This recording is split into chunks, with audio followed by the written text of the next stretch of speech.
Diga conmigo, hay poder. Diga conmigo, hay poder. Hay poder. Aleluya. Usando sus palmas.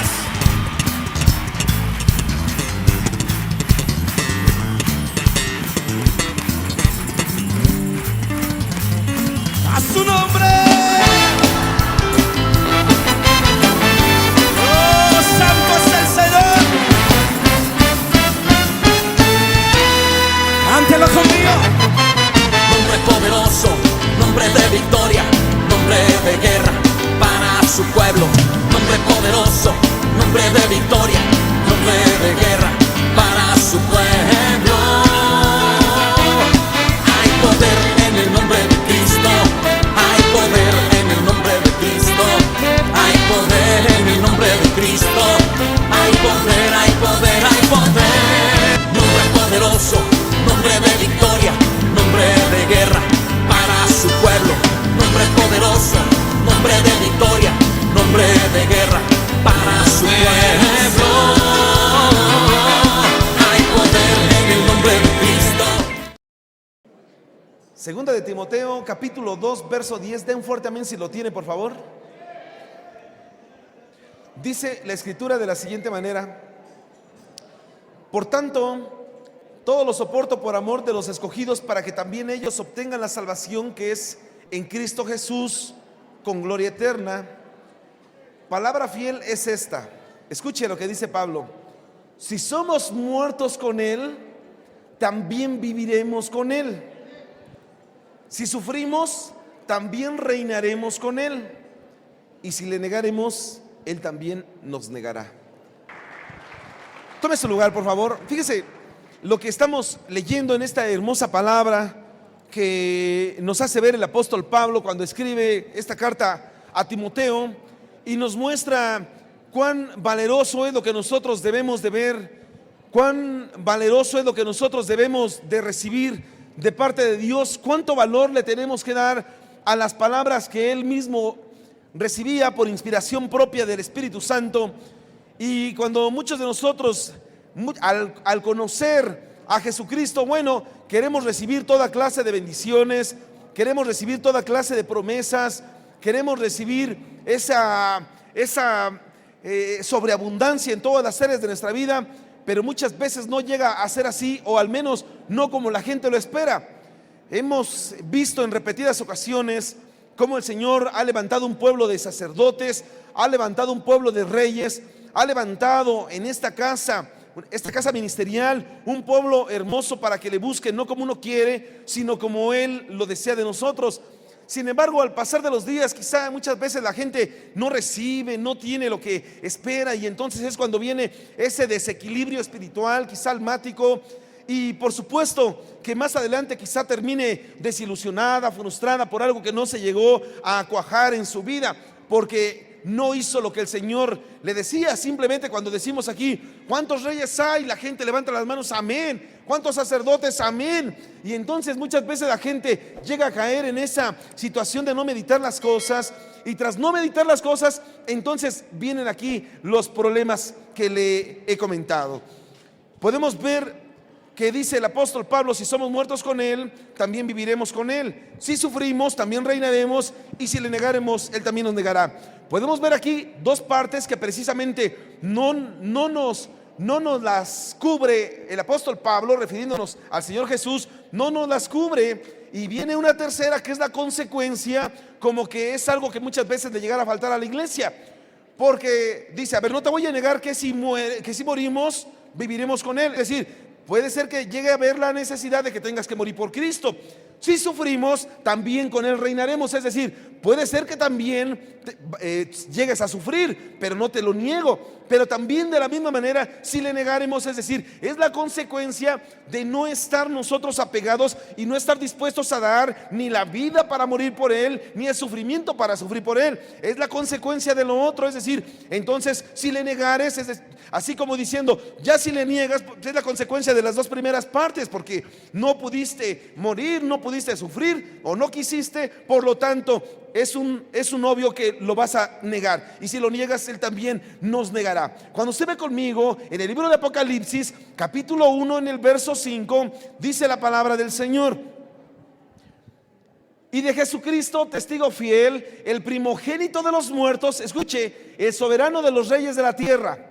Y dice aquí: al que nos amó y nos lavó de nuestros pecados con su sangre. Verso 6, dice la escritura: y nos hizo reyes y sacerdotes para Dios su Padre. A Él sea la gloria y el imperio por los siglos de los siglos. Amén y amén. Y entonces podemos ver aquí cuál fue el proceso que el Señor, o cuál es el proceso que el Señor hace para que ustedes y yo tengamos ese premio que Él quiere darnos. Es decir, tener el premio del reino, poder llegar a reinar juntamente con Él, porque es lo que estamos viendo, un proceso para poder reinar juntamente con Él. Y entonces, bajo ese supuesto, podemos entender lo que decía aquí Juan cuando escribía. A ver, vamos a ver, ¿qué es lo que hace el Señor? Número 1, dice: al que nos amó. Número 1, nos ama. Número 2, y nos lavó de nuestros pecados. Número 2, Él también nos lavó. Y número 3, es el proceso, es el objetivo final. Ya nos amó, ya nos lavó. El objetivo final es hacer un pueblo de reyes y sacerdotes, y nos hizo un pueblo de reyes. Entonces ese es el objetivo final: hacer un pueblo de ¿qué? Un pueblo de reyes, un pueblo de sacerdotes, mediante el proceso del lavamiento y mediante el proceso del amor que Él tuvo para con nosotros. Entonces este proceso se viene a completar. Digamos que vamos en este proceso. Yo estoy aquí, el Señor viene, me ama, me compra, me lava, me purifica, me va santificando en el camino, pero mi objetivo final es llegar a reinar con Él. Así como Él reina, también nosotros reinaremos con Él. Por eso dice: y entonces, si nosotros sufrimos, también reinaremos con Él. Ahora bien, si nosotros ya estamos viendo que vamos a reinar con Él, tenemos que ver que para poder llegar a reinar con Él, estamos en una plataforma. Tenemos que estar bajo una plataforma, bajo un proceso. Vamos a ver en un momento entonces que hubo gente que estuvo en un proceso, en una plataforma, para poder llegar a reinar. Sin embargo, no pudo, no completó, estuvo en ese proceso. Y entonces, por ejemplo, Saúl, estando en el proceso del reino, llega el Señor. El pueblo dice: Señor, necesitamos un rey, queremos tener un rey como todas las naciones de la tierra. Y entonces el Señor pone a Saúl. Y entonces Saúl no había sido trabajada esa parte. Y al no ser trabajada una persona, puede ser que en un momento podamos decir: el Señor me ha dado gloria, el Señor me ha dado reino, me ha puesto esta corona, una corona de oro. Pero entonces, al no pasar ese proceso, Saúl no estuvo preparado para ello, y esa corona que tuvo, que le fue dada, en un momento la perdió. ¿Por qué la perdió? Porque no estaba preparado para recibir esa corona de oro que Dios le había dado. Hay gente así que de la misma manera está buscando el reino, está buscando la corona, pero al buscar la corona de oro no ha podido completar su proceso. ¿Por qué? Porque muchas veces se quiere salir del camino, y tras salirse del camino dice: Señor, espera, mijo, yo te quiero llevar por esta parte, maneja esta línea, te vas por esta línea y vas a obtener esta corona. Señor, pero para llegar a la corona de oro, ¿qué tengo que pasar? Dice el apóstol Pablo: y si sufrimos, también reinaremos con Él. Tienes que pasar una etapa de sufrimiento. Entonces la iglesia sí sufre, claro que la iglesia sufre, claro que la iglesia tiene problemas diversos, claro que la iglesia tiene que pasar por diferentes pruebas para llegar a esta corona de rey. De lo contrario, una iglesia que no se quiere someter, una iglesia que dice: no, si el evangelio es solamente de prosperidad, voy. Si el evangelio solamente es de bendición, voy. Si mi evangelio solamente es de sanidad, así sí voy. Si no, de lo contrario, no. Entonces es una gente que quiere llegar a tener ese reino, esa corona de oro, pero entonces nunca quiso pasar por el proceso. En el caso de Jesús, Él nos enseña cuál es esa línea que tenemos que recorrer nosotros, porque Jesús ha sido coronado de gloria y honra. Él sí es rey de reyes. Él ya tiene, Él ya tiene esa corona, está allá en el cielo. ¿Qué fue lo que tuvo que hacer Jesús para estar allá en la gloria y tener esa corona de oro? Entonces tuvo que pasar este proceso. Este proceso, ¿cómo se llama? Este proceso se llama corona de espinas. La corona de espinas es la corona que no muchas veces la iglesia quiere pasar, y es lo que vamos a ver en un momento más. ¿Alguien puede dar un fuerte gloria a Dios? Aleluya, désela fuerte al Señor Jesús.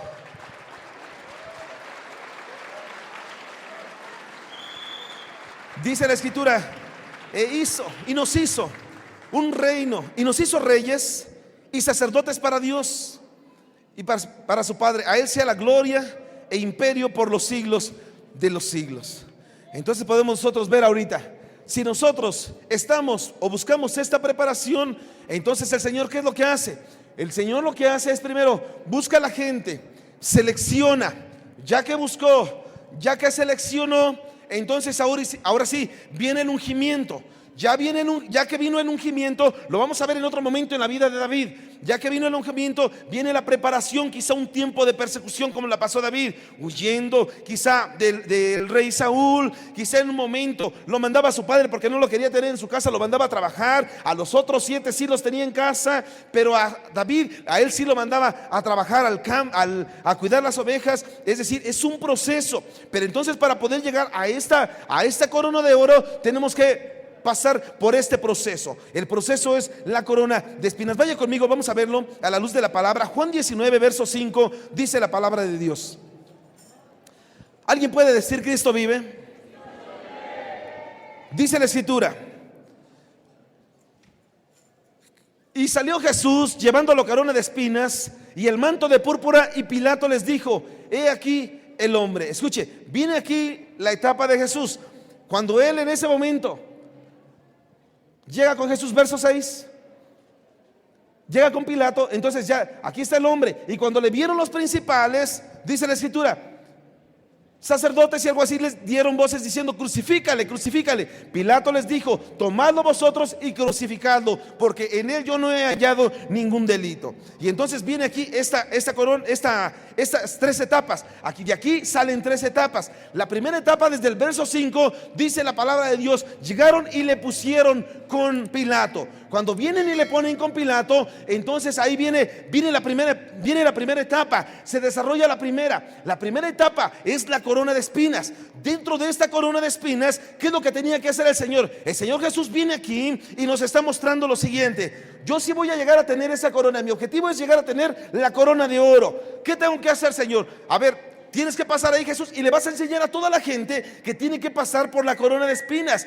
Viene el Señor, a ver, aquí estoy. Dice la escritura, entonces lo que hicieron con él fue, le pusieron en la cabeza una corona de espinas. La primer corona, esta primera etapa que aquí se desarrolla en la vida de Jesús, es para matar el razonamiento humano. La gente muchas veces sigue pensando en lo mismo, porque sigue pensando en un evangelio quizá mediocre, en un evangelio quizá vano, pero su mentalidad no ha cambiado. Su mentalidad es que toda la vida va a seguir siendo el mismo. Bueno, el Señor ya me salvó, el Señor ya tiene mi nombre allí en el libro de la vida, pero seguro que voy a tener que seguir estando enfermo. Seguro que voy a tener que seguir en la misma condición, con problemas matrimoniales todo el tiempo. Seguro que voy a tener que seguir estando en la misma condición económica. Dice el Señor, la primera etapa que tienes que vivir en esta corona de espinas es la etapa que tienes que matar ese razonamiento humano. Por eso Jesús nos enseña: a ver, Jesús, te vamos a poner esta corona de espinas, porque esta corona de espinas va a matar tu razonamiento. Y entonces dejas de razonar, dejas de pensar con la mente y comienzas a pensar con la mente del Espíritu.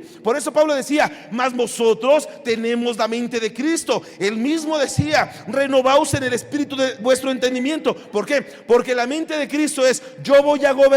La mente humana es: no sé si algún día pueda gobernar. La mente de Jesús es: yo he venido para vencer. La mente humana es: yo quién sabe si algún día pueda vencer. La mente de Cristo es: yo voy a donde está mi Padre. La mente del ser humano es: quién sabe si pueda estar donde está el Padre Celestial. Y entonces viene esa mentalidad. Dice el Señor: yo le voy a enseñar a que esa mentalidad se tiene que hacer a un lado. Esa mentalidad humana, esa mentalidad de un cristiano mediocre tiene que quedarse a un lado. La mentalidad que ahora tiene a esos cristianos en ese estado es porque no se han querido poner esa corona de espina. Escúcheme, y aún así esta corona de espinas lo que hace es que muchas veces te llega a meter en esta etapa de sufrimiento. Es una corona de espina. La corona de espinas duele. Si te ponen a ti una corona de oro, quizás digas: ay, qué bonito me veo con esta corona de oro.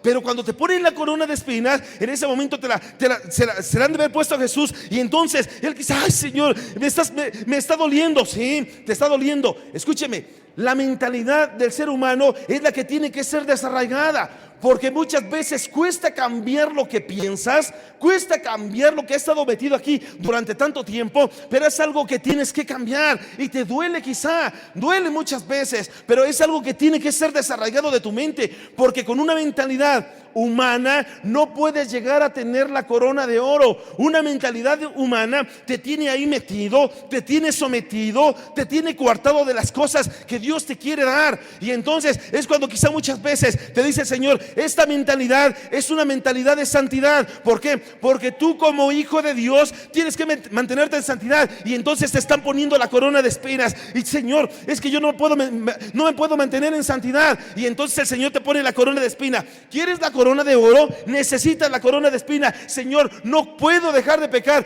Te va a doler, hijo, pero necesitas ponerte esa corona de espina de que no puedes, porque tú puedes cambiar. Alguien diga que amén. Alguien diga Cristo vive. Y entonces viene esta. Pero entonces dice la palabra de Dios que alguien diga Cristo vive. Juan 19 verso 1 dice la escritura, verso 1, regresa conmigo, ahí estás.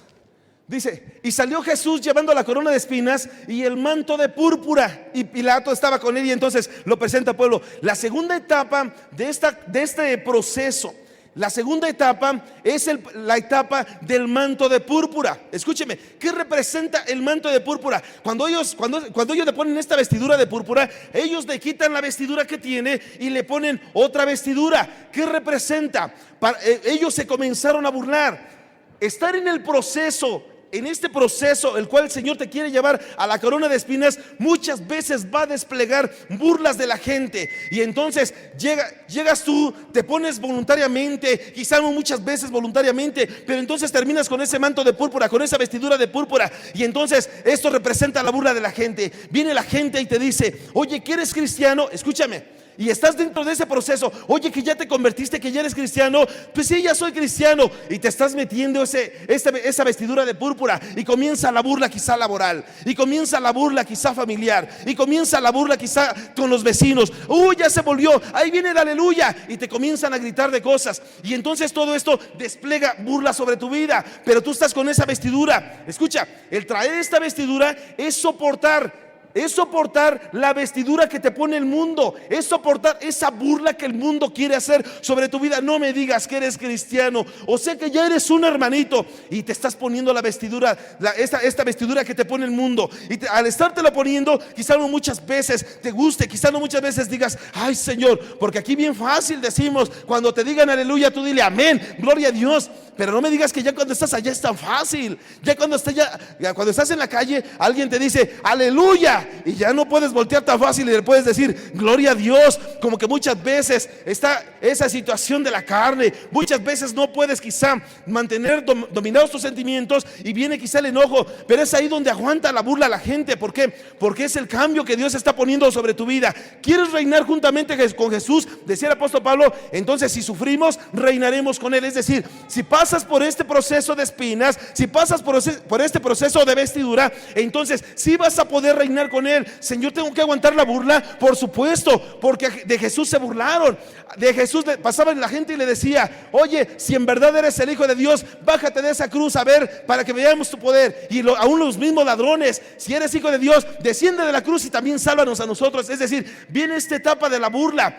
La burla es lo que viene muchas veces a frenar a la gente. Y entonces, por eso mucha gente no está preparada para reinar. Mucha gente quiere la corona de oro, pero no quiere pasar por la corona de espinas. ¿Por qué? Porque no está preparada todavía para ello. Oye, ¿ya te volviste cristiano? Pues en eso ando todavía, así que tú digas, todavía no, Y viene esa etapa, aunque no digan amén. Que ya es cristiano, hermano Froilán, pues ahí voy. Ay, aquí sí, aleluya, pastor. Allá en el trabajo, aleluya. Allá con los vecinos, alguien diga amén. Y viene esta situación. Y entonces, Mateo 27, verso 29. Estamos dentro de este proceso. ¿Cuántos quieren reinar con Cristo? Dice, y tejiendo una corona de espinas, Se la pusieron sobre su cabeza y una caña en su mano derecha. Escúcheme, vámonos a la tercera, la etapa de la caña. Viene la etapa de la caña. ¿Quién le dio la caña a Jesús? ¿Quién le dio la caña a Jesús? ¿Quién le dio la caña a Jesús? Le pregunto. Y pusieron sobre su cabeza una corona tejida de espinas y una caña en su mano derecha. E hincando la rodilla delante de él, le escarnecían diciendo: sálvanos. Escuche, ¿quién le dio la caña a Jesús? Los soldados. Escuche, ¿qué representa la caña? La caña es un sinónimo de vara. ¿La vara qué representa? Autoridad. Vienen los soldados y le ponen la caña a Jesús. Ahí te va tu caña. Eres rey de los judíos, toma tu caña. Escuche, ¿qué representa? Representa la autoridad que da el hombre. La autoridad que da el hombre. ¿Qué es lo que tiene que hacer con esta autoridad? Jesús agarró su caña y dijo: ay, qué bueno que me trajeron una caña. Representa la autoridad. Quiere decir que sí me están reconociendo como el Hijo de Dios. ¿Eso fue lo que dijo Jesús? Tomó la caña, además de que no la podía tomar. ¿Sabe por qué? Porque él estaba en una línea y él tenía que mantenerse sobre esta línea. Yo estoy aquí en esta línea, tengo que pasar este proceso porque voy a tener mi corona de oro. Así como tú y yo. Escuche, muchas veces llega la gente y al llegar la gente muchas veces trata de elogiar a la persona. Ay, usted es un siervo de Dios, aleluya. ¿Quién predica como usted? Varón esforzado y llega la gente y la gente le quiere poner una caña. Pero como quizá no está preparado para reinar este hombre, todavía es un mal siervo, otro mal siervo. Quizá todavía no está preparado para reinar. Entonces toma la caña y dice: amén, aleluya, ese soy yo soy ese. ¿Sí me explico? Por eso Jesús no tomó la caña. Dijo: esa caña es una autoridad humana y yo no puedo recibir la autoridad humana porque yo tengo que recibir la autoridad de Dios. Yo no puedo recibir un honor de hombre porque yo no quiero la gloria de los hombres, sino la gloria del Dios de los cielos es la que tú y yo buscamos, aleluya. Pero como mucha gente le gusta ser elogiada: ay, qué pastor, ay, es un apóstol, es un profeta, aleluya. Y entonces la gente hasta se empieza a parar el cuello. Ese soy yo. No está preparado para reinar. Amén o no amén. Entonces, aunque no digan los demás amén, es amén. ¿Alguien le puede dar una ofrenda de palmas a Jesús?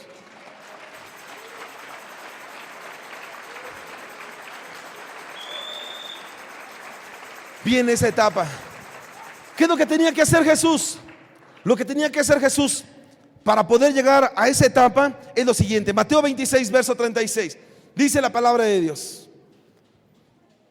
entonces llegó Jesús con ellos al lugar que se llama Getsemaní y dijo a sus discípulos: sentaos aquí entre tanto que voy ahí y oro. Y tomando consigo Pedro y a los hijos de Zebedeo, comenzó a entristecerse y a angustiarse en gran manera. Entonces Jesús le dijo: mi alma está muy triste hasta la muerte, quedaos aquí y velad conmigo. Y entonces dice: y adelantándose un poco, cayó sobre su rostro orando, diciendo: Padre mío, si es posible, pasa de mí esta copa, pero no se haga mi voluntad sino la tuya. Escuche, ¿qué es lo que viene aquí? Jesús en ese momento tenía que doblegar sus emociones, porque es fácil recibir elogios. Un hombre llegó con Jesús y le dijo: maestro, era un escriba, te seguiré a donde quiera que fueres.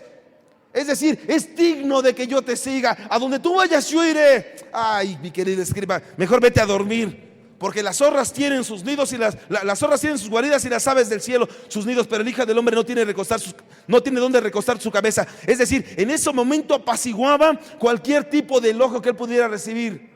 En Juan 3 dice la escritura: y entonces llegó un hombre llamado Nicodemo. Este Nicodemo era de los principales de los fariseos. Llegó y luego con el elogio: Señor, sabemos que has venido de Dios, porque nadie puede hacer las obras que tú haces si no estuviera Dios con él. Jesús en ese momento le pone un freno. Ay, mi querido Nicodemo, al grano. De cierto te digo que si no naces de nuevo no puedes ver el reino de los cielos.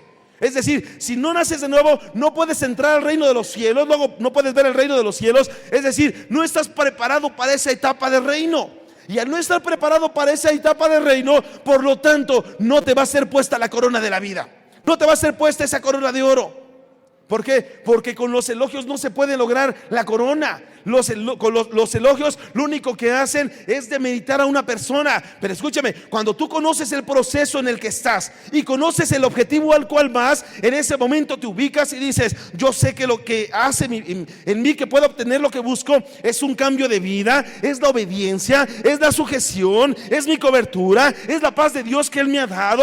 Aleluya, es lo que vas forjando para que tú puedas llegar a tener esta etapa del reino. ¿Cuántos dicen amén?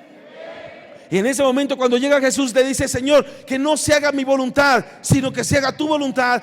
Jesús ya lo había comprendido. A ver, lo que voy a hacer, voy a decirles para que la gente lo comprenda y pueda ver cómo yo voy a llegar a reinar. Y entonces viene Jesús y: Señor, que no se haga mi voluntad, sino la tuya. ¿Qué me quieres dar a entender, Jesús? Que para que puedas llegar a tener esta corona de oro, tienes que pasar este proceso, esta corona de espinas, esta etapa de azote, esta etapa del vestido de púrpura, aunque muchas veces no te guste. Es decir, estar tu voluntad sometida al Cristo de la gloria. Si la voluntad de Dios es que muchas veces te cuesta trabajo pecar, te cuesta trabajo dejar de pecar, pero tú dices: Señor, yo entiendo en este momento que tú eres el que me estás llevando, es decir, no voy a hacer mi voluntad sino la tuya. Entonces quizá el pecado que en ese momento te estás echando, tú dices: Señor, volteas a ver el pecado y dices: Señor, que no se haga mi voluntad sino que se haga la tuya, y te sigues de filo. Quizá en el camino te encuentres la tentación y entonces ves la tentación y dices: Señor, que no se haga mi voluntad sino que se haga tu voluntad,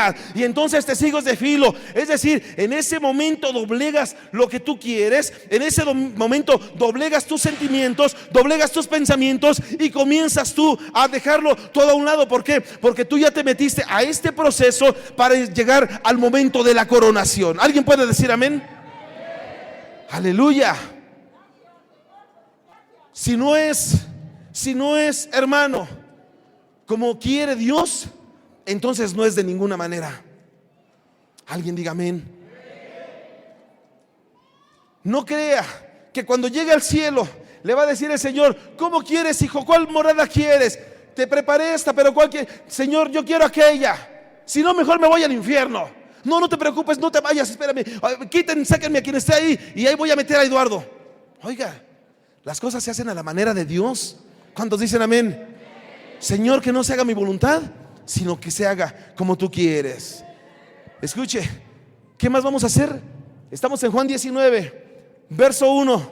Pilato pues tomó entonces a Jesús y lo azotó, y los soldados tejieron una corona de espinas y la pusieron sobre su cabeza. ¿Qué es lo que tiene que hacer? Número 2, tiene que matar su razonamiento. Diga conmigo: ya no vaya a razonar con la mente propia, voy a razonar con la mente de Cristo. ¿Qué es lo que tiene que hacer? Si usted comienza a razonar con la mente de Cristo, usted no tiene que huir cuando vea el pecado. Más bien el diablo mentiroso lo que tiene que hacer es huir cuando vea que usted como hijo de Dios llega. ¿Cuántos dicen amén? Porque quizá cuando usted llega a cierto lugar, en ese cierto lugar se mueve quizá la lujuria, se mueve todo tipo de maldad, se mueve todo tipo de vana palabrería, quizá solo maldiciones. Pero cuando usted llega, las cosas se transforman, las cosas cambian. ¿Por qué? Porque no es usted quien debe de huir de esas cosas, sino es Satanás mismo y sus achichincles y las obras de él las que tienen que huir de lo que usted está viendo. Es decir, usted no está para que se esté cuidando del diablo. El mismo diablo hoy en día se tiene que cuidar de que un hijo como usted, un hijo verdadero de Dios, pase por ese lugar. Aleluya. Porque cuando los hijos de Dios pasan por los lugares, aunque hay endemoniados, los mismos endemoniados vienen y se tienen que postrar como se postraban delante de Cristo Jesús. Aleluya. Escuche, pero esto lo hace no la mente humana, esto lo hace la mente de Cristo. Hoy la gente que no conoce de Cristo dice, o la gente que cree conocer de Cristo dice: mejor no voy a ir para no contaminarme, mejor no voy a pasar ahí porque ¿qué tal si me contamino? Escúchame, yo creo que los que deberían de estar huyendo de ti son la gente que está contaminada. Si vemos que viene ese, mejor nos vamos. Aleluya. Pero no tú quien debes de huir, sino el enemigo es quien debe de huir. Escucha, es esto lo que hace que las cosas vayan cambiando. Y dice, cuando te metes a esta etapa, dice el Señor, estás preparado, estás siendo preparado para tener esa corona de oro. Alguien diga: Cristo vive. Y número que sigue, Juan 19, verso 17. Dice la escritura: Tomando pues a Jesús, y él salió cargando su cruz. Escuche, diga conmigo, hay que cargar la cruz. Salió Jesús cargando su cruz. Y cuando iba Jesús cargando su cruz, en ese momento se ubica en una postura. Escúcheme, Jesús en todo momento, ¿qué es lo que estaba haciendo? Estaba enseñándote a ti y me estaba enseñando a mí cuál es la postura que tenemos que tener tú y yo como hijos de Dios. ¿Qué es lo que tengo que hacer para reinar como tú, Jesús? Y para que me sea puesta la corona de oro. ¿Qué es lo que tengo que hacer? Dígale al que está a la par, carga tu cruz. Dígale, carga tu cruz. ¿Qué es lo que representa cargar la cruz? Cargar la cruz representa crucificar la carne y sus pasiones. Alguien diga que amén. Cuando llegaron con Jesús, en ese momento lo comenzaron a crucificar, lo comenzaron a clavar en aquella cruz. Escúcheme, al estarlo clavando, ¿qué estaba haciendo? Estaba clavando la carne. Estaban dándole martillazos, ¿para qué? Para enclavar la carne.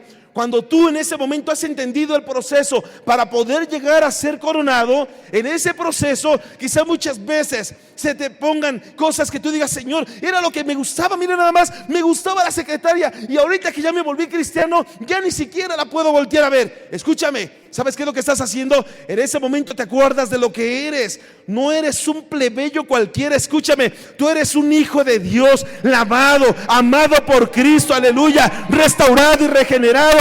Tú no eres cualquier hijo de vecina, perdóname la expresión, eres un hijo de reino, aleluya. ¿Qué es lo que haces? ¿Qué es lo que haces? En ese momento te acuerdas cuál es tu ubicación, hijo, te acuerdas cuál es tu ubicación. Y entonces volteas y entonces nuevamente sometes a la carne. Detente. Alguien diga amén. Somete la carne. ¿Por qué? Porque tú no estás viendo lo temporal. La gente común y corriente ve lo temporal. Me voy a meter con la secre. ¿Por qué? Porque es una persona común, es una persona carnal, es una persona temporal. Los hijos de Dios vemos a la secre y vemos la corona que Cristo nos tiene guardada, aleluya. Los hijos de Dios vemos lo que nos podemos robar, pero por otro lado vemos lo que Jesús nos ha preparado, aleluya. Volteamos y decimos, no, mejor someto la carne, golpeo mi carne, aleluya. ¿Para qué? Para tenerla ahí dominada, sujeta, aleluya. Alguien déle una ofrenda de palmas a Jesús más fuerte. ¡Aleluya!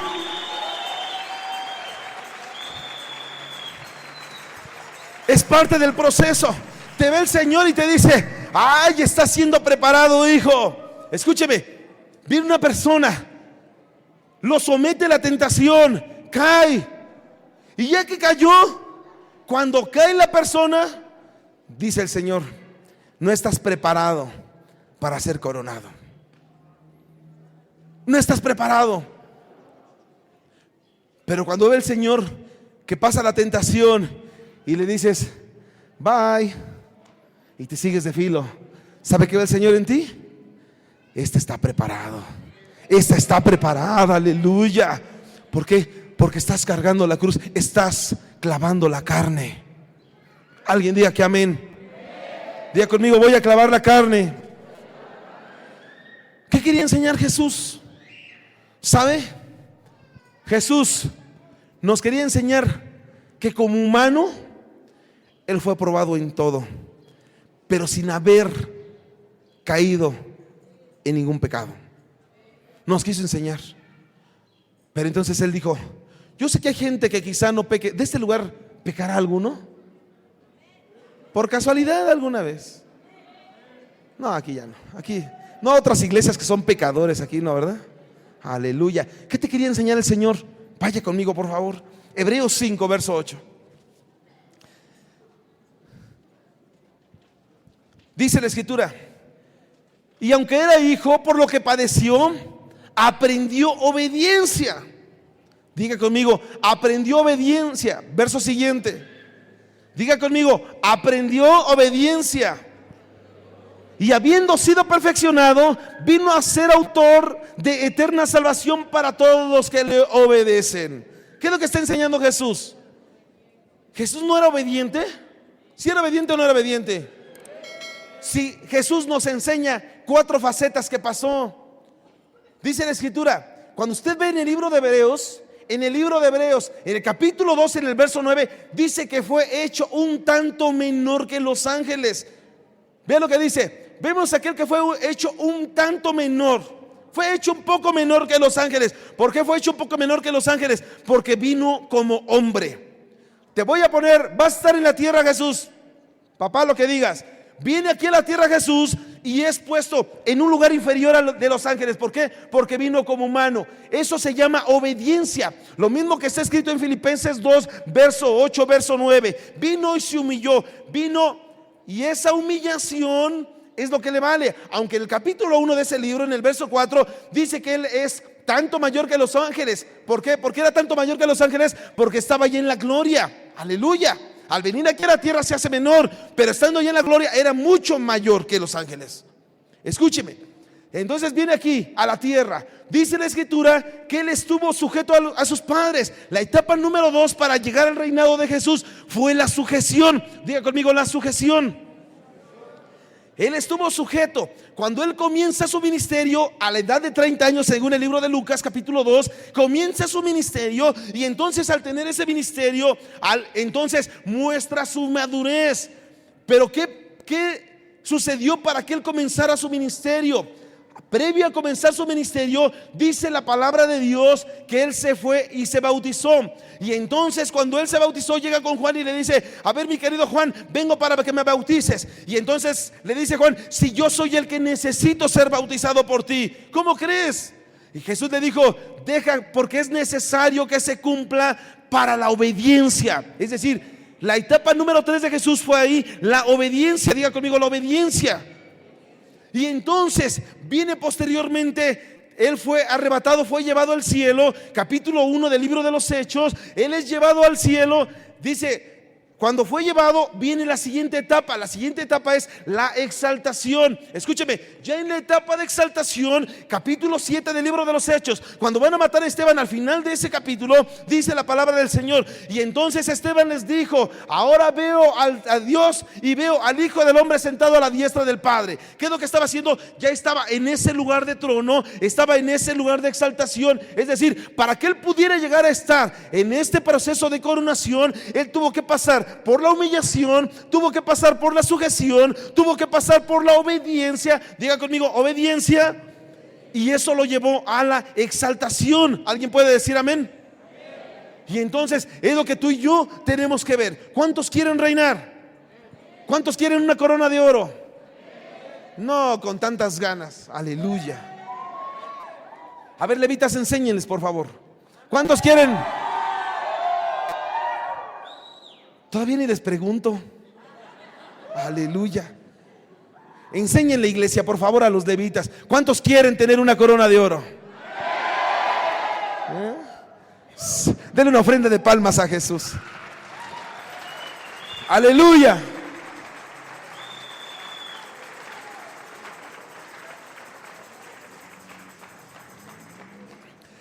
Alguien diga: Cristo vive. Y entonces viene esta etapa. Ahora, cuando nosotros vemos que lo que estamos leyendo,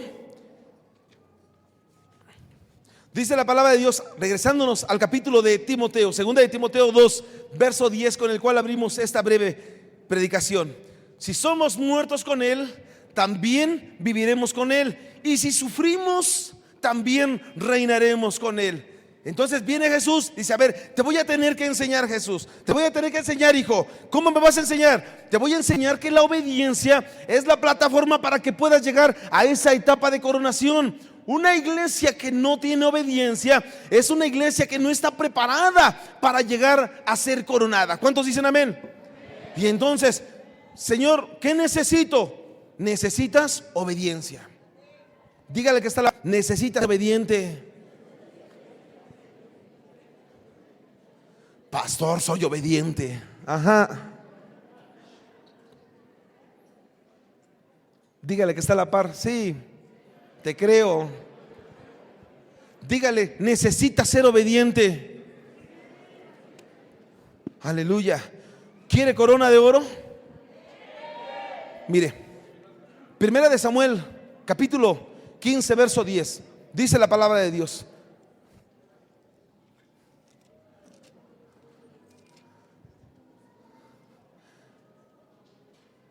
Y vino palabra de Jehová a Samuel diciendo: me pesa haber puesto a Saúl por rey. Me pesa haber puesto a Saúl por rey. Y entonces quizá en ese momento Samuel, antes de terminar esta frase, ya estaba llorando. No me digas, Señor, yo fui, lo ungí, yo lo vi alto como tú lo querías. Lo vi guapo, hombre. No me digas, es una buena imagen para nuestro reino. Me pesa haber puesto a Saúl por rey. Escúcheme, él sí tenía la corona. Era una corona de oro. Él sí fue puesto, pero ¿sabe qué le faltó? Le faltó pasar por el proceso.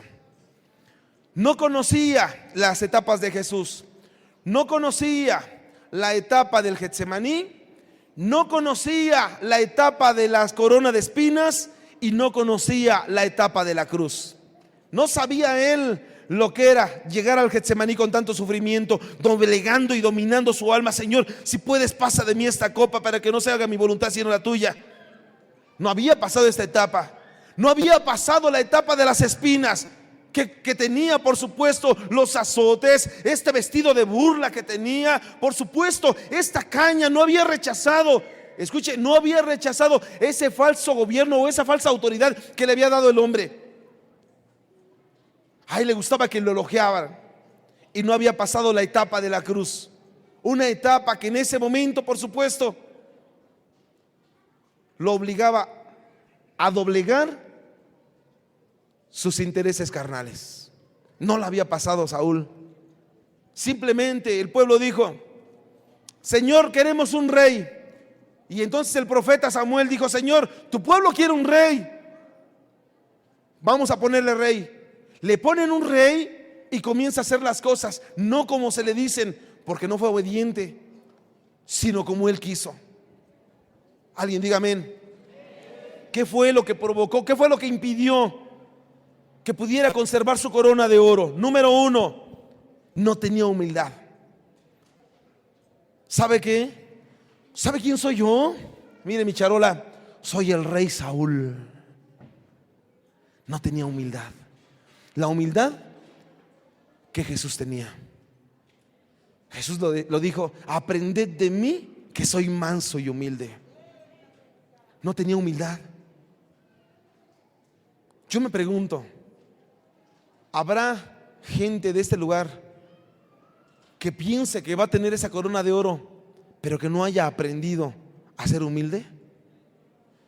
Es que no sabe usted quién soy yo, pastor. ¿Qué pasó? Sabe que luego llegan, y cuando llegan a presentarse con uno: pastor, fui el director del Procurador General de la República, y yo soy un hijo de Dios. Aleluya. Espérese, ¿cómo nos portamos en la casa? ¿Qué no sabes quién soy yo? Yo aquí soy la autoridad, porque yo soy el jefe de familia. Y dice la Biblia que te tienes que sujetar a mí, mujer, ¿eh? ¿Cuánta humildad? Aunque no digan amén.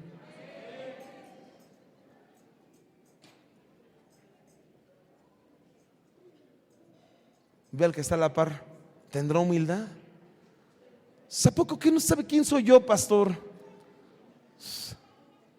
Soy el violinista estrella del grupo. ¿Y eso qué? Aunque no digan amén. Aquí en la iglesia, en el pueblo de Dios, no hay estrellas. La única estrella es Jesucristo. Es la única estrella. Aleluya.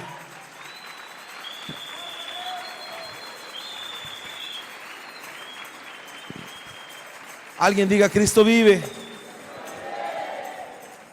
No tuvo temor. Saúl no tenía temor de Dios. Vas a ir y vas a matar a todos los amalecitas, a todos, como usted manda, mi general. Se fue Saúl y entonces llega con el pueblo, ¿y qué cree? Le perdona la vida a Agag. A ver, espérame, ¿no te dije que mataras todo, incluyendo su ganado? ¿Todo? Ay, Señor, estaban unas vacas pero chulas. Y Agag es también rey, ahí es de los míos. Por eso le perdoné la vida. Escúcheme, no tuvo temor de Dios. Cuando tú le perdonas la vida a una amalecita, ¿qué representa el amalecita? ¿Qué representa? Representa las situaciones del alma. Escúcheme, cuando usted le perdona la vida a una situación amalecita, de ahí puede hacer que ese pueblo nuevamente se reproduzca y le quite la vida a usted. ¿Qué es una amalecita? Una situación del alma. Tienes odio en tu corazón y no quieres crucificarlo. Cuando Dios te dice que lo crucifiques, y ahí lo tienes guardado y le permites a un Agag que forme parte de tu reino, y ahí tienes el odio, ahí lo tienes. Ese odio se va a reproducir, va a ser rencor, amargura, venganza, muerte. Cuando tú le permites a una amalecita que gobierne tu vida, ¿qué es una amalecita? Un deseo de venganza. ¿Qué es una amalecita? La soberbia. Es una situación almática. Es que yo así soy. El orgullo. Yo no perdono. Ese es un amalecita. Le dijeron a Saúl: ¿quieres gobierno? ¿Ya estás preparado? Ponme mi corona, Samuel, ya estoy preparado. Pero Saúl nunca fue tallado, nunca fue trabajado para ser rey. Por eso perdió su corona.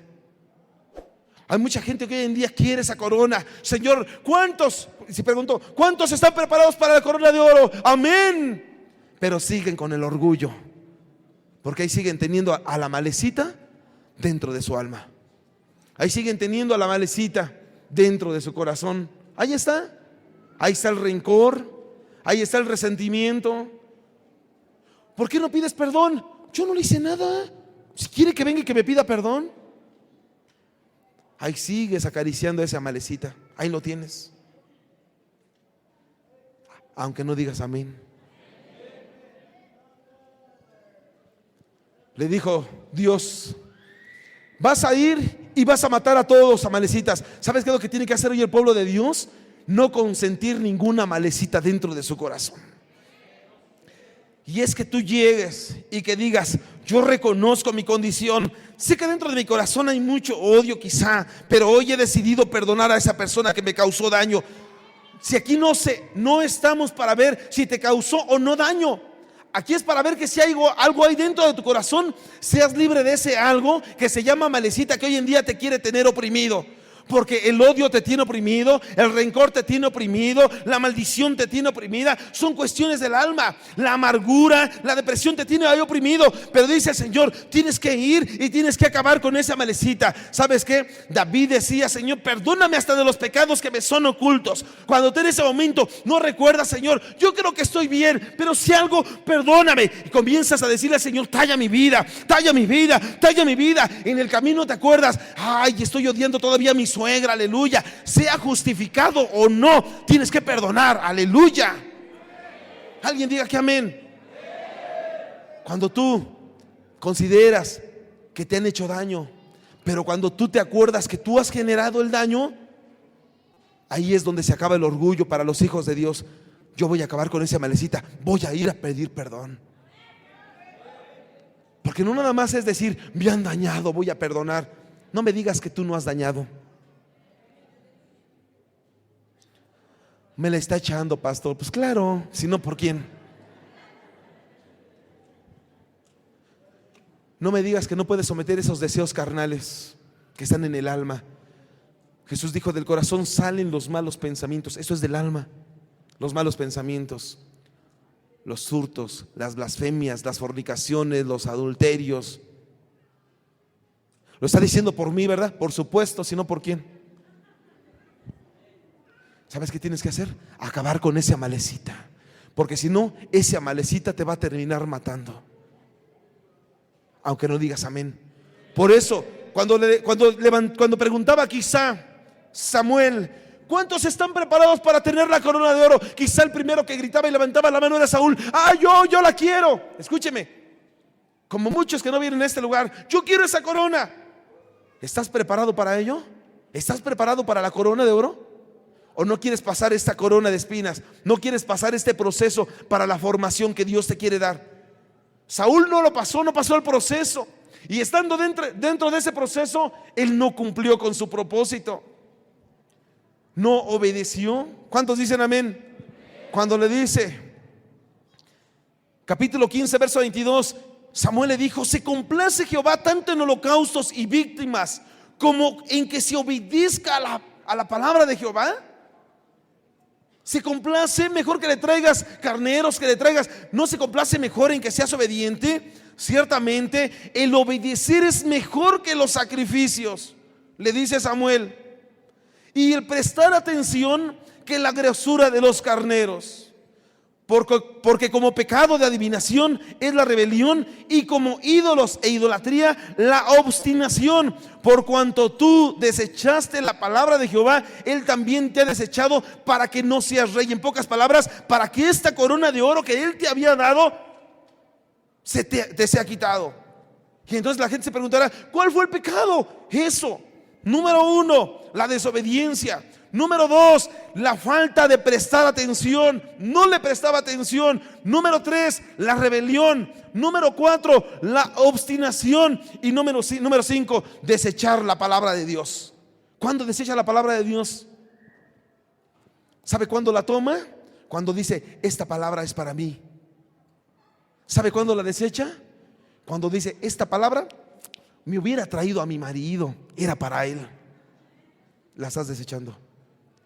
¿Cómo no vino mi suegra? Era para ella. La estás desechando. Pregúntale al que está a la par: ¿estarás desechando la palabra de Dios? Aleluya. Alguien diga amén. ¿Alguien puede dar un fuerte gloria a Dios? Denle una ofrenda de palmas a Jesús. Aleluya. Escuche, vamos a ver cómo hizo José para poder llegar. Él hizo caso. Quizá en ese momento, por revelación, le llegó un sueño y quizá dijo: escúchame, José, en un tiempo futuro, estoy diciendo quizá, no va a decir que el pastor dijo, no, quizá recibió una palabra de revelación y quizá por ahí le llegó lo que iba a escribir Pablo. Y si sufrimos con él, también reinaremos. Yo creo que la corona de oro, que aquí es mística y allá será física, la vamos a tener y la podemos tener de aquí. José, ¿qué fue lo que hizo José?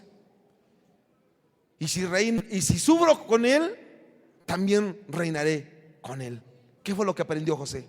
Vaya conmigo, por favor. Génesis 37, rápidamente. Dice la escritura: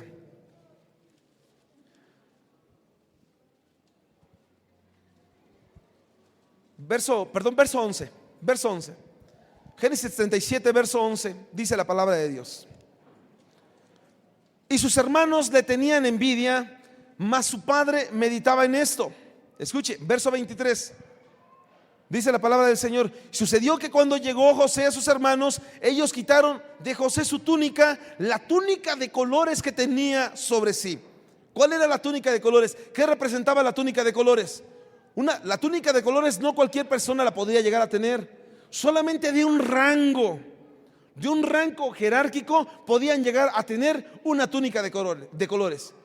¿Qué representa la túnica de colores? ¿Qué representa? Dile al que está a la par: hermano, bájate de tu nube. Dígale, bájate de tu nube.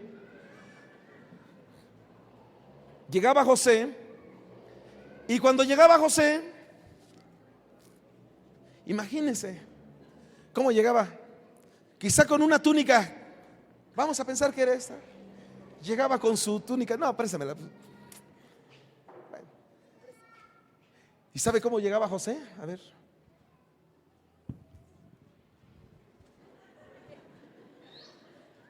Y llegaba con sus hermanos.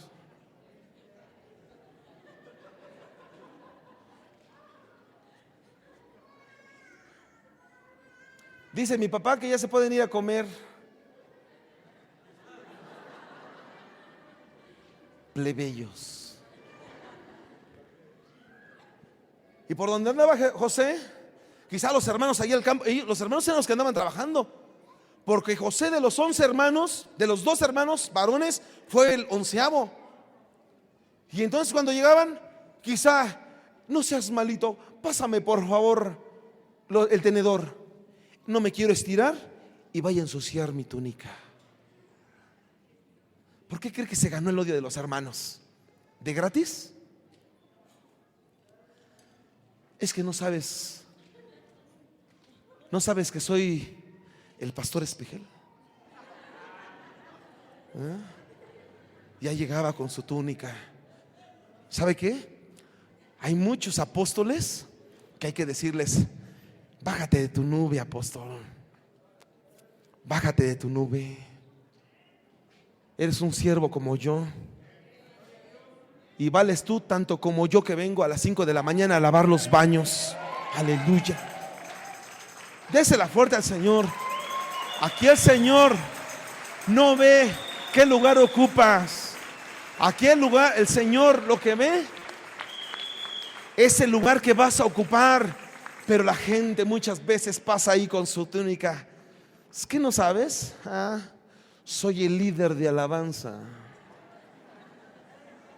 Ahí anda con su túnica. ¿No sabe quién soy? Soy la líder de panderos. Hasta gafetes traen. Se lo quitó. Aleluya.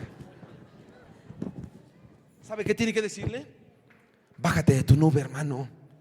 Bájate de tu nube. ¿Quieres reinar? Así como José. Porque él aprendió. Él no se puso. ¿Qué? Esta túnica me la dio mi padre. A ver, ¿quién? Primero, vas tú, Rubén. A ver, tú, Gad, de una vez. Tú, Levi, échale, vamos, a ver quién. ¿Sabe qué? Le quitaron la túnica de colores. ¿Me la quieren quitar? Adelante. Porque él estaba cierto que si sufro por Cristo, también reinaré con Cristo. Hoy en día muchos de los que estamos aquí tenemos que aprender eso. Si sufro con Jesús, también reinaré con Él. Aleluya. Si estoy enfermo con Él, es porque reinaré con Él. Si estoy en esta situación por Él, es porque voy a reinar con Él. Aleluya. Es lo que nos enseña el Señor. Escuche. En ese momento, si hay necesidad de quitarme la túnica, si no, hasta las sandalias me quito, aleluya, con tal de reinar con el Cristo de la gloria. ¿Cuántos dicen amén? Verso 24, y dice la escritura que lo tomaron y lo echaron en el pozo. En ese momento, José quizá ya había aprendido: voy a llegar a la etapa de la corona. Si vas a llegar, voy a llegar a la etapa de la corona. Y entonces quizá cuando dijeron: matemos, no, vamos a dejarlo aquí, en esta cisterna. En ese momento meten a José a la cisterna. ¿Por qué? Porque su mirada estaba puesta en el galardón que iba a tener después de que pasara esta etapa de sufrimiento. Y entonces lo meten. Yo me imagino, escúcheme, yo me imagino que cuando metieron a José a esa cisterna, yo me imagino que José no entró como muchos chillones que no vienen a este lugar: ay, estoy enfermo, pastor, me estoy muriendo. No. Cuando bajaron a José: métase a la cisterna. Aleluya, Señor, porque yo tengo mi mirada en algo grande que voy a recibir posteriormente. Aleluya. Muchos hoy en día tienen que aprender esta faceta. El Señor te mete a esa cisterna. En la cisterna vas a tener la soledad física, pero vas a tener un tiempo de meditación. Señor, ¿qué estoy haciendo aquí? Aquí, hijo, en esta etapa de la cisterna, te estoy enseñando que nunca vas a estar solo, porque aunque te sientas y te veas solo, yo siempre estoy contigo. Aleluya. Y lo único que estoy haciendo es, te estoy forjando para la etapa de la corona. Aleluya. La gente hoy en día, cuando se vea sola, cuando te veas solo, iglesia, cuando te sientas solo, no estás solo. En ese momento de cerrar tus ojitos, decirle: Señor, me siento solo. En ese momento quizá el Señor te habla y te diga: no estás solo, te estoy enseñando que estoy contigo. Te estoy enseñando que pese a la prueba, no estás solo. Yo te voy a ayudar, te voy a sustentar. Te estoy enseñando que aunque te veas solo en este problema, en esta enfermedad, yo saldré por ti y saldrás mejor librado de lo que tú pensabas. Aleluya. Lo que estoy haciendo contigo, te estoy forjando, te estoy tallando, te estoy alineando, te estoy preparando para la etapa de la corona. Aleluya. Alguien diga: Cristo vive. Él salió, verso 28. Escuche. José estaba preparado para ello. José había visualizado algo. Hay necesidad, Señor, de que pase por esto. Sí, para salir en victoria, por supuesto que sí.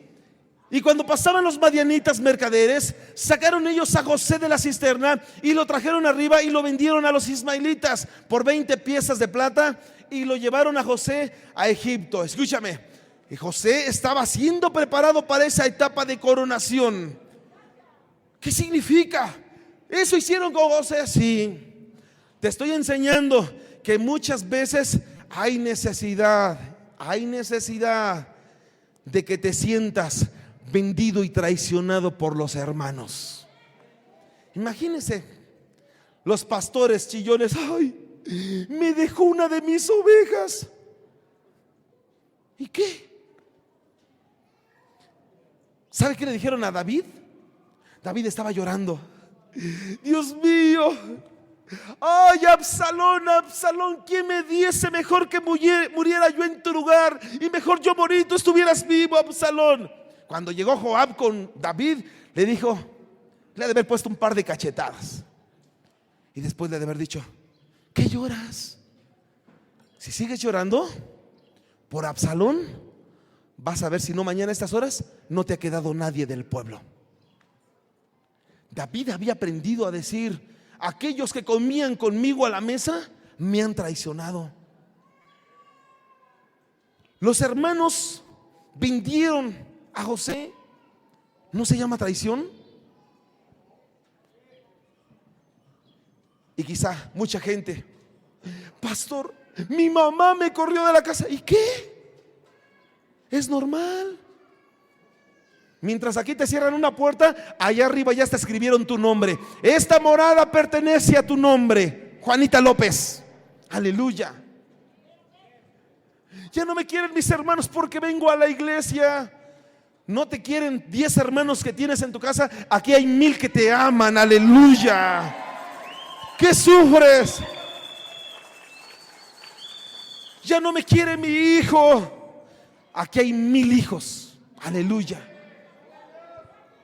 ¿Cuántos dicen amén? Pero la gente se siente traicionada. Ay, ya no me quiere mi marido. Mejor eres libre para servirle todos los días de tu vida al Señor. Aleluya. Espéreme, déjame abrir un paréntesis. No vaya a decir: el pastor dijo, no, espéreme. Tranquila. No. Primera de Corintios 7. Si alguno es inconverso y consiente en vivir con ella, no lo abandone. Pero si él se va, es libre, pero no se case. Si él se va, no le va a decir: ándale, agarra tus cosas y vete. Eso no es: él se fue. Eso es: usted lo corrió. ¿Amén o no amén? Eso no opera. Se aplican restricciones. ¿Cuántos dicen amén? Alguien déle una ofrenda de palmas a Jesús, por favor. Aleluya.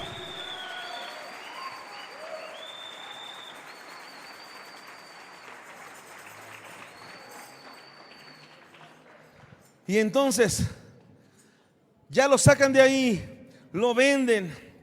Verso 20. Entonces el amo de José, de Génesis 39 que estamos, lo tomó y lo echó en la cárcel, en el lugar donde se encerraban a los presos del rey, y ahí permaneció en la cárcel. Escúcheme, ahí estaba en la cárcel José.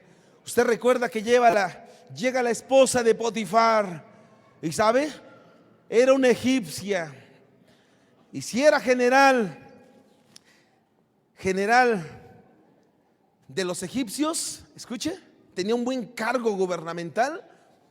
No creo que su esposa haya estado como la Chupitos, ¿verdad?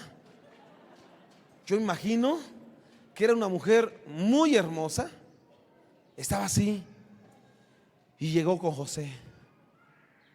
Quizá le llegó, puso música y empezó a bailarle. Lo voy a conquistar con este baile, un baile sensual. Lo iba a conquistar. ¿Sabe qué? Para desacreditar a José. lo metieron a la cárcel, porque usted ya conoce la historia. ¿Qué representa? José tenía algo claro: puedo caer con esta mujer, pero ¿y mi corona? Y si sufro con él, también con él reinaré. ¿Y mi corona? Y volteaba a ver a la mujer de Potifar, y volteaba a ver a la corona. No, la corona. Y la mujer de Potifar le empezaba a desprender de la ropa. Y José veía que se quedaba con la ropa y volteaba a ver su corona. No vales la pena, yo voy por mi corona, aleluya. Cuando tú como hijo de Dios sabes dónde está tu corona, has puesto tu mirada en tu corona, tú dices: yo no voy a perder por esto la corona que Cristo Jesús ya tiene preparada para mí, aleluya. Te olvidas de todo lo vano y de todo lo temporal. Alguien diga amén. Pero fue echado en la cárcel. ¿Qué le quería enseñar el Señor? Yo te he puesto en esta línea, José. Vas a llegar a tener tu corona. ¿Qué necesitas, mi querido José, para llegar a tener tu corona? ¿Qué necesitas? Estar aquí, sufrir. Te voy a meter aquí, a esta etapa de la prisión. ¿Qué representa la prisión? La prisión te habla de que necesitas el reconocimiento de lo que te tiene prisionero, de lo que te tiene preso. Señor, soy preso del adulterio. Señor, soy preso de la pornografía. Señor, soy preso de la fornicación. Señor, soy preso de las malas palabras. Señor, soy preso de las maldiciones. Señor, soy preso, y lo reconozco, Señor. Lo que también reconozco es que te necesito. Lo llevó ahí. Y José seguía viendo a dónde quería. ¿Sabes? Tú y yo hemos puesto nuestros ojos en el autor y consumador de la fe, que es Cristo Jesús, aleluya.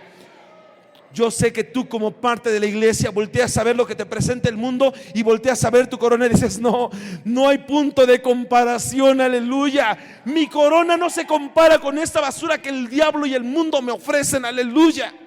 No se compara. ¿Por qué? Porque tú en este momento estás siendo de los ojos abiertos, aleluya. Sabes que es a lo que te trajo Dios, y lo que decía Pablo a Timoteo: y si vivimos con Él, si morimos por Él, también viviremos con Él. Pero si sufrimos con Él, también con Él reinaremos. Esto lo tenía Pablo claro. Pablo lo decía de la misma manera, aleluya. ¿Por qué? Porque él decía: una corona me espera. Porque he terminado la carrera, he acabado la carrera, he terminado mi batalla, así que he guardado la fe, por lo cual me espera una corona. La corona es la que el Señor tiene preparado para ti, para mí, aleluya. Eso, José, cuando lo veía, él lo veía claro. Alguien diga amén. Pablo, déjeme ir terminando, finalizando ya con esto acerca de la vida de Pablo. Pablo, cuando vio acerca de la corona, él cuando escribía a Timoteo, escúcheme, él lo tenía que vivir para poder escribirlo. Él lo tenía que vivir. Yo sé que ahora me espera una corona, que es la corona de la vida que Dios ha preparado para todos los que le aman. Necesito una corona, Pablo decía. Escuche cómo vivió Pablo.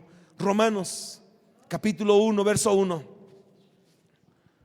Aleluya.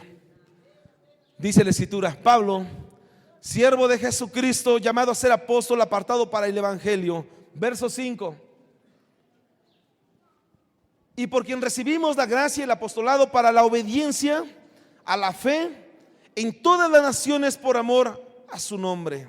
Escuche, el ministerio que tenía Pablo era un ministerio apostólico, profético, evangelístico, pastoral y magisterial. Pablo era el escritor de gran parte de los libros del Nuevo Testamento, porque en él nuevamente se recargan los 5 ministerios que Jesús mismo nos enseñó, los 5 ministerios primarios. Cuando Pablo escribía, Pablo había aprendido: ¿qué tengo que hacer? Yo quiero esa corona de la vida, quiero esa corona de oro, porque ya hemos visto que si vivimos con Él, también reinaremos con Él. Y Pablo aprendió con humildad.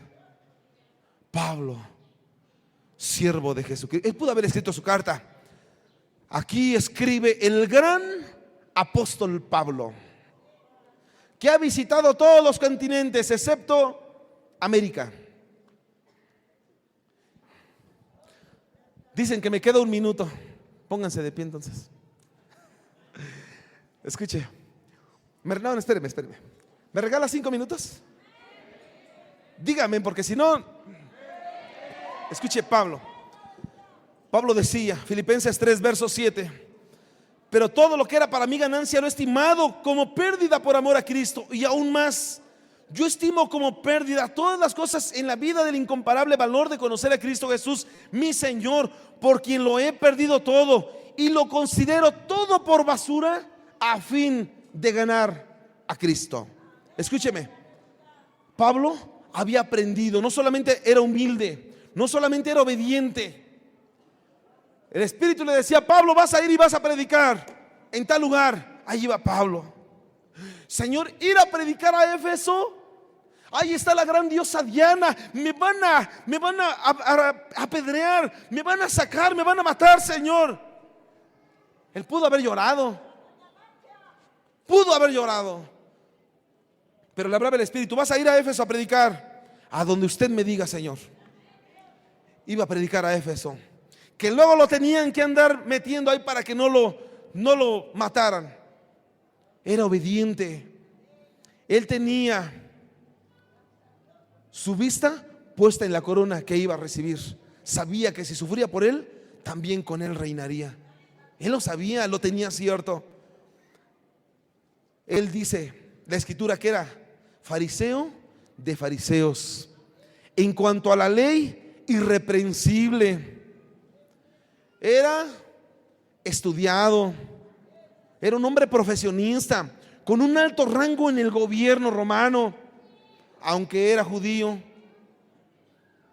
Por el ius sanguini, por el derecho de sangre, era judío, pero tenía la ciudadanía. Hay algo que se llama ius soli, y es el derecho de suelo. Donde nace también puede tener esa ciudadanía. Era romano por eso. Y Pablo decía: todo lo que tengo, lo tengo considerado como una pérdida por amor a Cristo. Pablo podría llegar con sus cartas. Mira nada más, ¿ya viste quién soy? Esto para Pablo ya no existía más. Sus cartas de recomendación de gran soldado, gran general romano, ya no existían. Todo lo tengo como pérdida. Había considerado qué le convenía. Te pregunto, ¿tú habrás considerado qué es lo que te conviene? Cuando llegas y dices: es que no sabes, el que mando soy yo porque soy la autoridad de la casa. Llegas con una credencial de que eres el hombre de la casa. Y las cosas se hacen como yo digo, porque además tú tienes que estar sujeta a mí. Llegas con tu credencial. ¿Será lo que quiere Dios?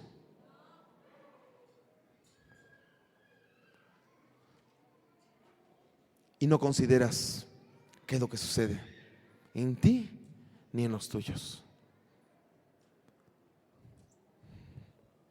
Póngase de pie conmigo, por favor.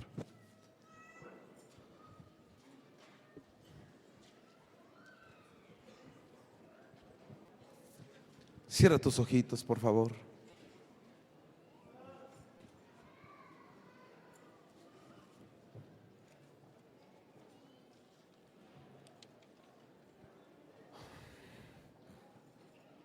Cuando llegaba Jesús,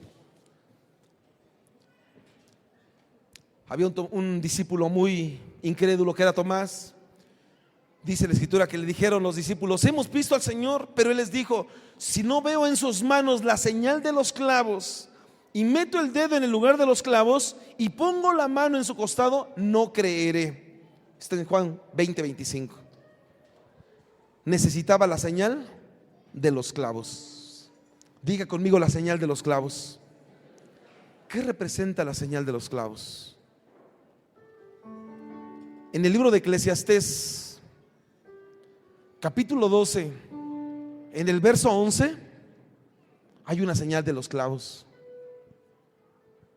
Una señal que no muchas veces se llega a considerar.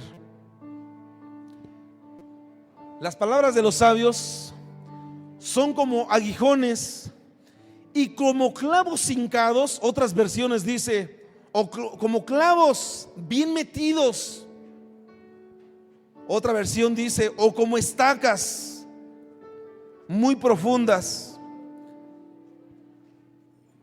Pero esta versión dice, y como clavos bien hincados, las de los maestros de las congregaciones dadas por un pastor. La señal de los clavos que te va a llevar a la coronación, cuando tú tienes esa señal de los clavos, es cuando se está dando la palabra y tú dices, esa palabra es para mí. Esa palabra es para mí. No dices, el pastor mal hecho, el pastor ni conoce tu vida, pero Cristo sí la conoce. Ya le dijeron al pastor algo, yo ni conozco tu vida. Lo que sí te puedo decir es que esa es la palabra que tienes que recibir, que puedas y que quieras recibirla. Cuando está la madera esperando a que el clavo llegue y penetrar para crucificar la carne, lo que se hace con la madera es que la madera sufre. Se dice que sufre porque está siendo penetrada por algo que no estaba esperando. La madera sufre. Cuando los clavos, cuando las palabras están entrando, están penetrando, así como la madera se duele por lo que no esperaba recibir, pero está siendo penetrada por ella, por los clavos. De la misma manera, muchas veces la gente recibe la palabra. Muchas veces no gusta. Muchas veces duele cuando va entrando la palabra, porque el Señor da la palabra, uno la suelta y quizá duele. Y muchas veces llega a pensar alguna persona, me pusieron el dedo en la llaga. Es porque es la palabra que está penetrando. Cuando la palabra está penetrando, cuando la palabra está penetrando, es porque va a lograr dejar, escúchame, va a lograr dejar la marca de los clavos. Si yo ahorita trato de penetrar con un clavo este cristal no va a recibir el clavo y prefiere romperse a recibir el clavo. No quiere la marca de los clavos. Hay muchos que prefieren romperse a recibir la marca de los clavos, las palabras. Hay otros objetos. Si yo trato de meter un clavo sobre la estructura, es acero. El acero, el hierro, representa juicio en la Biblia. Si yo trato de meter un clavo, ese clavo se va a doblar, pero no va a entrar. Es la dureza que llega a tener muchas veces la gente y no quiere recibir la palabra. Y no recibe el clavo, es decir, dicho de otra manera, no quiere tener la marca de los clavos. Tú puedes decidir qué ser, como cristal, como el acero, como el hierro, o como la madera. Va a doler, pero el clavo va a penetrar. Duele, pero va a ingresar. Cuando de la madera se quita el clavo, se queda un hueco. Es una señal, es la señal de la entrada del clavo. Cuando las palabras han entrado, así como lo dice, han entrado en la persona, dejan la evidencia del clavo. Las palabras, déjenme ponerle un paréntesis a lo demás. Las palabras son como clavos de los maestros dadas en las congregaciones por un pastor. Déjenme parafrasearlo así.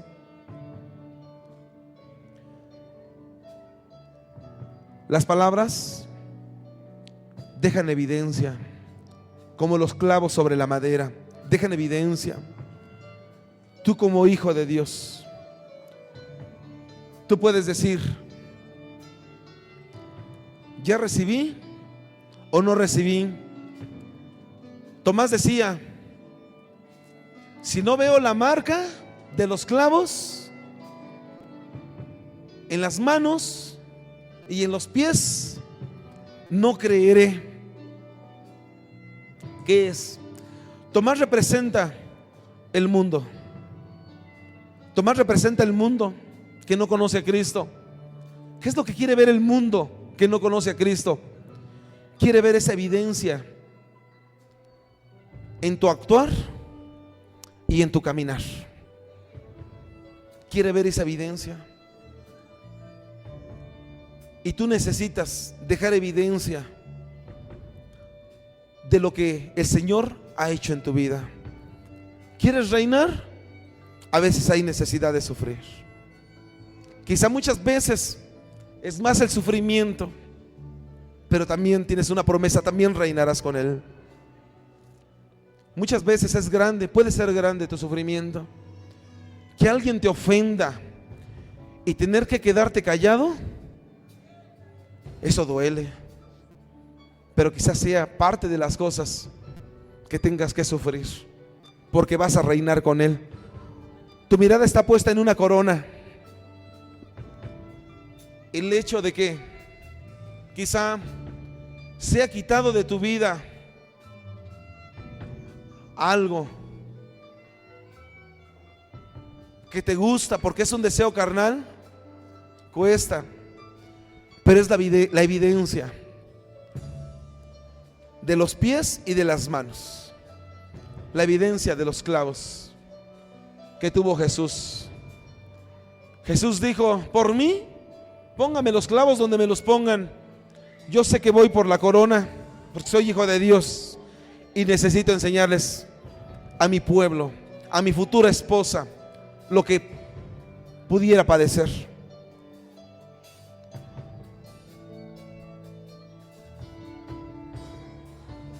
Quizá muchas veces tener que aguantar el rechazo de los padres, quizá la maldición de los hijos no sea fácil.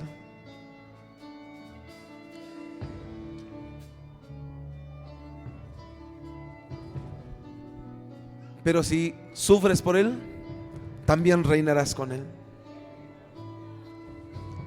Quizá recibir el desprecio laboral, quizá en tu trabajo nadie te quiere, te hacen un lado, eres cristiano, eso duele, pero quizás sea parte del sufrimiento porque eres cristiano. Porque si sufres con Él, también reinarás con Él. Quizá tener que someter a la malecita, a todos los deseos que hay en tu alma, a todo lo que tienes ahí, someterlo y matarlo para que posteriormente no te destruya. Por supuesto que duele. Señor, me hizo tanto daño y perdonarlo, quizá duele. Pero si quieres reinar con Él, es algo que tienes que sufrir, que sea desarraigado de ti. Mira, y velo de esta manera, no vale la pena. ¿No vale la pena lo que pudieras guardar dentro de tu corazón comparado con la corona que te espera?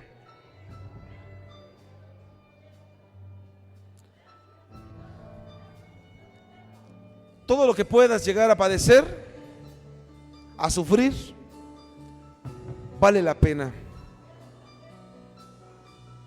si tu objetivo final es la corona, esa corona de oro. Duele la corona de espinas, duele someter tu razonamiento, duele aguantar los azotes. Pablo dijo que en repetidas ocasiones, en 3 ocasiones he sido azotado 40 veces menos 1. 39 ocasiones había sido azotado Pablo. 39 es 3 veces 13. 13 es número de rebeldía. Y había aguantado el azote de la rebeldía del alma, la rebeldía del espíritu y la rebeldía de la carne. Porque la carne se alimenta de carne, el alma se alimenta de deseos y el espíritu está a lo que tú le des.